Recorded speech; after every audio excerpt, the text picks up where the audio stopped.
You're wondering to yourself, like, why hasn't it happened yet? You keep asking questions to yourself and other people, like, I should be further along, right? You're opting into webinars, you're reading blogs, and you're even attending that conference yet again. The truth of the matter is that it hasn't happened for you, not because you're not smart enough, and it's not because you haven't gone to the right places or even been in the right community. The truth of the matter is that it's your speed. Your speed is the number one thing that is impacting you right now at this very moment. The truth of the matter is that you're just building too damn slow. Hey, you. Welcome to Build the Damn Thing, a place where myself, Tiffany Largy, and our amazing Do the Damn Thing coaches show you how to use your story to build it all. Whether it's your first six figures, your next layer of multiple six figures, or maybe you're on your way to a million. And if it's not that, it's the life of your dreams, where you are free, you are strong, and you are whole. First, we're going to show you how to use your story to build a strong foundation. And then next, we're going to show you how to use your story in sales and marketing to clean up the cracks. And last but not least, we're going to show you how to use your story to gather people. Because truth of the matter is that there's nothing stronger than being connected to people who just understand you as you are, where you are, so you can stop explaining yourself. I want to remind you that now that you're here, you are home, and I officially welcome you to our family. All right, let's get started. The real question is, why do you feel like you have forever? Like, nothing frustrates me more, I think, than watching amazing people with creatively, deep talent, and they're just walking. You know, someone said to me the other day, hey, Tiffany, but you have to enjoy the process. And I want everyone to hear me. I want you to hear me like really, really clearly. Yes, I enjoy the process. I do. I love the journey and I'm grateful for it. But you know what I love even more than the journey? I love the destination. I want to get to the win. You know what would piss me off more than anything is doing all of the work and never actually winning. Why would we spend all of this time building something and then we don't win? I just feel like that's dumb. Now, I'm not saying that we can't have some times where we don't make a lot of progress and we're not on the way, but man, I want you to be moving as if you're planning to win. Number one problem I feel like today in a post-pandemic world, or in the world I live in at least, is that I feel like I'm amongst a bunch of people who are not prepared to win. Please, please, please, please be in the game and be prepared to win. When you woke up this morning or even yesterday, maybe this past weekend, and you think about everything that you did, I want you to ask yourself honestly, were you moving at a level 2, 5, or were you moving at a 10? Were you moving at 20 miles an hour? Should you be considered the person in the slow lane all the way to the right on the highway? Or were you in the speed lane? Now, understanding what season you're in dictates the speed that you should be going. And truth be told, in the winter, we should slow down. We need the winter. We need the ice on the ground. And we need sometimes that snow so that way we're not speeding, so that we're taking our time, so that we're exploring, thinking about new things, so that we're entertaining new ideas. More importantly for me, so that we're getting rid of things. We're purging. A new us is about to be born. I get it. I've been there. But what I can't tolerate and what I won't accept from you, what I cannot accept from you, is your commitment to being in the slow lane like we're in winter all 12 months. That just don't make no sense. We can't be in winter all 12 months. We can't be driving as if there's black ice on the road nonstop. That's a bad place for us to be. That's a bad place for you to be. That's a bad place for Tiffany to be. But that's a bad place for us to be. Last time I checked, we have shit to do. We have people to help, and we've got to get there.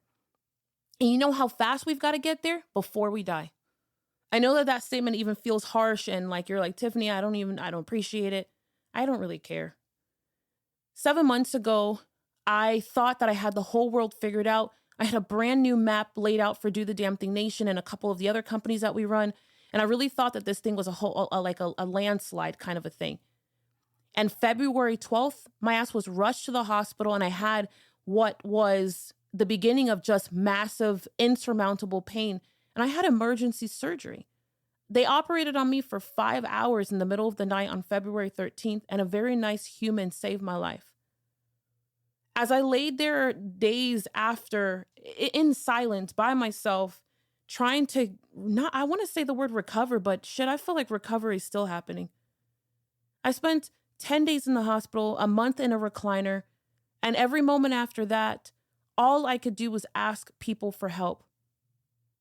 That was my winter. Winter came for me twice in 1 year, and sometimes it happens.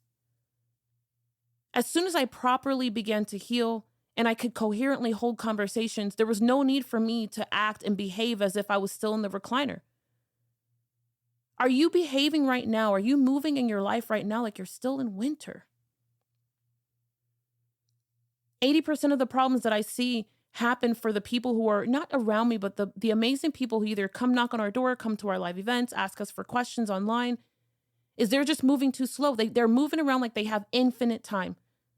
I was reminded on February 13th and every day since that I am running out of time. The truth is that I almost died and I really could have died. I was kept here on this planet because I still have shit to do. There's more people for me to help. But I'm very clear that I only have a couple decades left in the game. If I'm granted to be able to stay alive that long, if I'm granted a pass here at this life that long. I've made a decision that I'm going to move not only faster than I did before. And I was like, well, shit, I really thought I'd move fast. But today I'm going to move. I move even faster because I know I'm running out of time. In addition to me running out of time, there's one thing in just rushing into the day and being busy. That's not a good idea. If you really have plans to build something and you want to build something like now, fast, amazing, strong, delicious, awesome, then I want you to consider this notion with me. Starting every single day, building with a map in hand. I've never seen a contractor start building a building without an architect's floor plan or drawing in front of him. That just doesn't make any sense. He can't go into the middle of a downtown and just start laying down brick wherever he feels like. That's like an illogical move. That really and truly doesn't make sense. So no, what he has ahead of time is there's an architect, there's a city planner, there's zoning, there's all types of people who come together and they solidify this map to what the contractor and his team is going to build. And the greatest part about that is that because they're holding a map, they build something amazing. Everybody knows what they're doing. Everybody does it in sequence and in harmony. You and I drive past it like 2 and 10 times every single week. And then eventually a year, 2 years later, sometimes as early as 6 months, we're like, behold, the new temple of the world. It's so big and so delicious and so amazing. We're like, well, shit, they did that. And then we're like, look at the windows. Look at the curve of the front door. Look at the architecture. But they were holding a map. They weren't trying to figure it out as they went along. They weren't trying to make it work or make it happen. They literally were holding a map. I don't care what it is that you're building. Stop today and build a map. And if you don't know how to build one, then really and truly, you should be knocking on our doorstep. You should be engaging our company to let us help you because we know where we're going. We also know how to shorten the map from wherever you are to where you want to be because we've already walked it. The other part of this whole idea around building a map and having a map and holding a map is that it allows you to move faster. You can take the mental game, like the mental game of back and forth and where you are and feeling settled, not feeling settled, too many different ideas, too many different experts, too many different thoughts on what you should do and how you're doing it. It almost puts you in a place of like piecing this thing together. And when you piece this thing together with different ideas, different strategies, different concepts, different visions, you end up tripping really hard and messing it up. And when you mess it up, it's bad. It sucks. It doesn't feel good because you've spent 6 more months of your life and you look up and you're like, I'm not even where I want to be. The whole idea, the entire goal and sentiment of this whole thing is for us to be able to be where we want to be. It's for us to be able to have a real shot at winning. If I could get you to entertain these first 2 things, number 1, you're moving too slow. 2, you may be holding on to a map or a map that's improperly built. And 3, more importantly, you need to let go of the things and people that are in your way. After I got out of the hospital, I promise you, I spent so much time in that recliner looking and listening to the people who stepped to the plate. There were some people who stepped to the plate and say, Tiffany, how can I help you? And then there were some people who just magically disappeared. And The people who magically disappeared, as tempting as it is for me to go, well, I'm just not going to talk to them as much. No, I almost sent them like a cease and assist letter. It's like, dear you, moving forward, we will no longer be talking in this lifetime. Ever, period, end of subject. Signed, sincerely, Tiffany Largy, CEO of Tiffany Largy Incorporated. I'm the CEO of my life amongst all the other companies that I run. The truth of the matter is that anyone who was not pushing me forward, not being there and being consistent, pushing me forward. Anybody who didn't take it upon themselves to come and do lifting without me telling them what to lift, they stayed. Anybody who had to be coached, coerced, encouraged, motivated, incentivized, or anything other thing like that, they're out. They got a cease and assist letter like pronto stat. I took inventory person by person. Tiffany, does that mean you got rid of the relationship completely? Everybody. Why? Because the stakes are too high. Do you know what I'm building? Do you have any idea what I'm trying to build before I die and before I go? I don't have time for that. I have zero time for that. I have zero interest in it too. I value myself too much, and I'm asking you to value yourself the same. The truth of the matter is that you could do a whole hell of a lot more if you wanted to. I just gave you the roadmap on how do you speed up this thing. Whatever is happening this month or this year so far, you just got a really quick, delicious, super sexy, just for you roadmap. And the truth of the matter is that you have a decision to make right now. Are you going to implement it? Are you going to listen and take notes? Are you going to do the damn thing? Are you going to build the damn thing now? Or are you going to keep making excuses? We don't have any more time to waste. I know I sure don't. And I don't want you to have any either.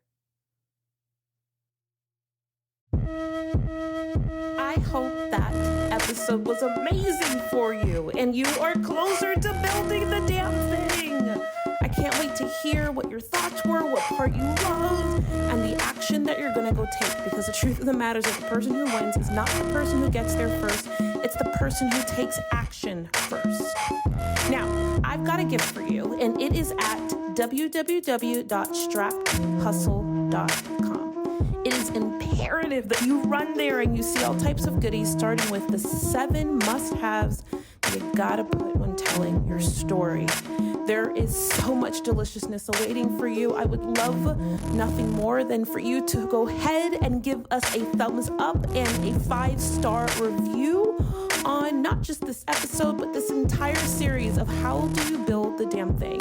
Like always, if there's anything that we can do to make your weekday or month better, please let us know. And more importantly, I can't wait to see you live. Whether it's at Do the Damn Thing Live or in one of our communities, or maybe you're just hanging out with us on social media. What I know to be true is that I am meant to connect with you somewhere, and I can't wait for that day to happen. And more importantly, I can't wait to see what you build.